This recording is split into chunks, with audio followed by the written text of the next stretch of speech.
Baba sa 7 basyo ng bala ang narecover po sa crime scene. Dahil sa mga pulis ay bala ng 9mm na baril. Sa ngayon ay hindi pa rin nakikilala ang dalawa dahil wala silang dalang wallet o anumang ID sa kanila pong katawan. Hirit naman ang ating panahon. Narito na po si Love Anyover, 6 months. Love!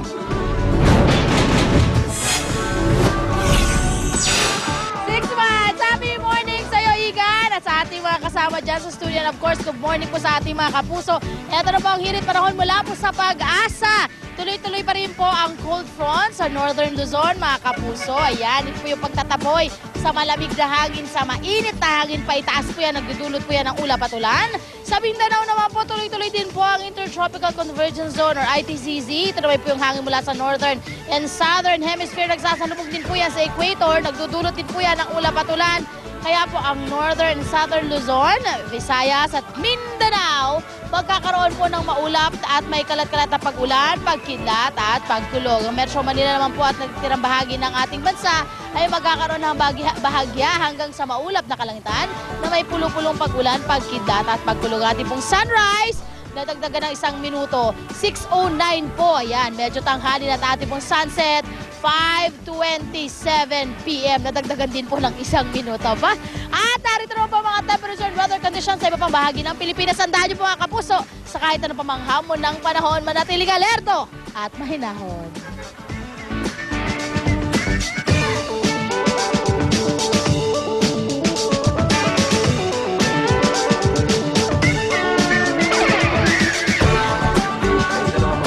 Alright, at mga kapuso ngayong isa ng Immaculate Conception, bukod kay Mother Mary, birthday din po ng dalawa nating angels dito sa unang Yay! At sabay pa sila. Grabe! Connie! Amanda Kapula! Happy birthday! Abangan din po nila. At para sa inyo, sorry, 20 na pala sila ngayon, di sila 18. At para sa inyo, double birthday celebration, brace yourselves para sa mga kakaibang sorpresa. Nakita nyo ba mga ginagawa ng mga boys natin around here? Magkakabistuan na tayo at marami rin kaming ihirit ng birthday challenges para sa inyo mamaya. Abangan nyo ang birthday challenges, ladies. Oh, yeah! Oh, magtatay ko ito mo ulit. Happy birthday! Happy birthday! Yan! So, sino matanda sa inyo dalawa? Okay lang? Wala pareho. Wala kami. Magkasiedad kayo? Pareho naglagati. Basta ganito ha, 19 tayo last year, no? So, 20. 20 20 kayo dalawa. Single sila. So, kamusta? So, perpetua, kamusta naman ang pagiging 20? Nakwento na ba yung gustuhan? Immaculada, ano? Yan. Start na. Ano ka? Concepcion. Perpetua. Abangan yan mamaya. Ayan, masarap ang handa nila. Ano handa nyo? Secret. Okay, kung ano ang... Salamat. Ano ex-deal ngayon? Okay, game. Hindi, magpapamiswa ako mamaya. Wow! Salamat kay Tere. Thank you very much. Okay. Bochang baboy ka pala, bochang manok ka. Walang bochang fish, no? Thank God. Okay, syempre kapag may birthday, may masarap na handaan. Kaya sakto sa ating double birthday celebration, sumugod na tayo sa pinagmumula ng mga pinakamasasarap na lechon dito sa Metro Manila, ang La Loma. Hoy, fresh. Fresh yan, ah. Fresh. Fresh yan. Tapos sila sa kalye. Yeah, fresh yan. Alamin natin doon kung ano nga bang sekreto sa masarap at malutong na lechong baboy. Ito, tihirit sa atin yan ni Monica. Good morning, Mon.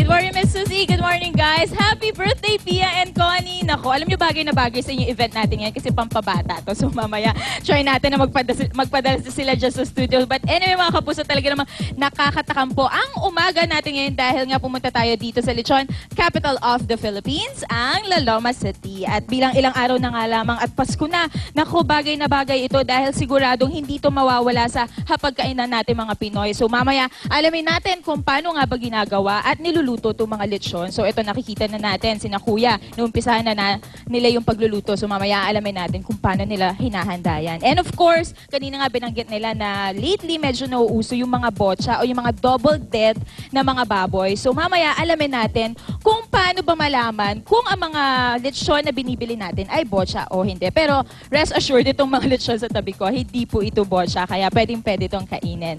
At bukod nga sa lechon, bilang ito nga ang bida natin ngayong umaga, aalamin din natin ang iba't ibang putahe na pwedeng kainin at ihanda gamit ang lechon. So ito na yung iba't ibang klaseng putahe. So mamaya, iisa-isahin natin yan at titikman ko na rin yan. Pinag nandito na rin lang ako, di ba? At syempre, hindi rin daw pwede mawala yung isa sa mga nauuso daw na handa sa mga parties, ang tinatawag nila na pritsyon. Ano nga ba yan? Alamin ko po yan. So talagang kakaibang food trip ang ating umaga ngayong Wednesday morning. Dito pa rin sa Unang Hirit. So back to studio muna, guys.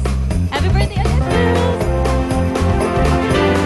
Thank you, Monica. At mga kapuso, gising na po dahil lalo na po doon sa mga mapapadaan sa bandang Baclaran sa Parañaque City kung saan tiyak marami ang daragsa ngayong umaga dahil Miyerkules na, Immaculada Concepcion pa. Yes! Kaya heto hot, makibalita na tayo doon sa Baclaran kung saan nakatutok si Maring Susan Enriquez. Good morning! Good morning mga kumars. Nako, ngayon po nga Miyerkules ng umaga, dagsana ho ang mga kababayan natin dito sa Baclaran Church dahil ngayon po hindi lang ordinaryong Baclaran Day dahil ngayon po ipinagdiriwang natin ang Feast of Immaculate Conception. So yung mga Katoliko, Sarado Katoliko na devoto po ni Birhen Maria ay dadagsa po dito dahil magkakaroon po ng misa from 5:30 this morning hanggang mamaya pong alas 7 ng gabi, tuloy-tuloy po ang misa. Kaya naman doble yung inaasahan natin pagdagsa dito ng ating mga kababayan, lalong-lalo na nga po yung talaga namang debotong-deboto ni Mama Mary dahil nga po dito sa pagdiriwang natin ng kapistahan ng Immaculate Conception. At syempre, bukod doon dyan, pagkatapos nilang magsimba, ay sa harap po nito, sa paligid nitong Baclaran Church, ay makikita natin ang iba't ibang klase ng tiyangge kung saan mabibili natin ang mga damit, sapatos, laruan na maaari ho nating magamit ngayon darating na Pasko. So mamaya magbibigay ho kami sa inyo ng tips kung paano ang tamang pamimili, paano tayo makakatiyak na ang ating bibilin dito ay swak na swak para sa ating budget at para sa darating na Kapaskuhan. Kaya tutok lamang po kayo dito sa ating kinalalagyan sa Baclaran Church dito po sa Unang Hirit. Back to studio po tayo. Okay, maraming salamat, Susan. At syempre, abangan nyo malulupit na sorpresa para sa aming double celebration sa ating mga angels sa sina Perpetua at Concepcion. Ikaw talaga, Iga. Pia at Connie. Gaganda, no? Napunta lang kayo sa lungsod. Connie at Pia na kayo. Okay. Kung ano-ano po yan, makikita nyo sa pagbalik agad ng Unang Hirit!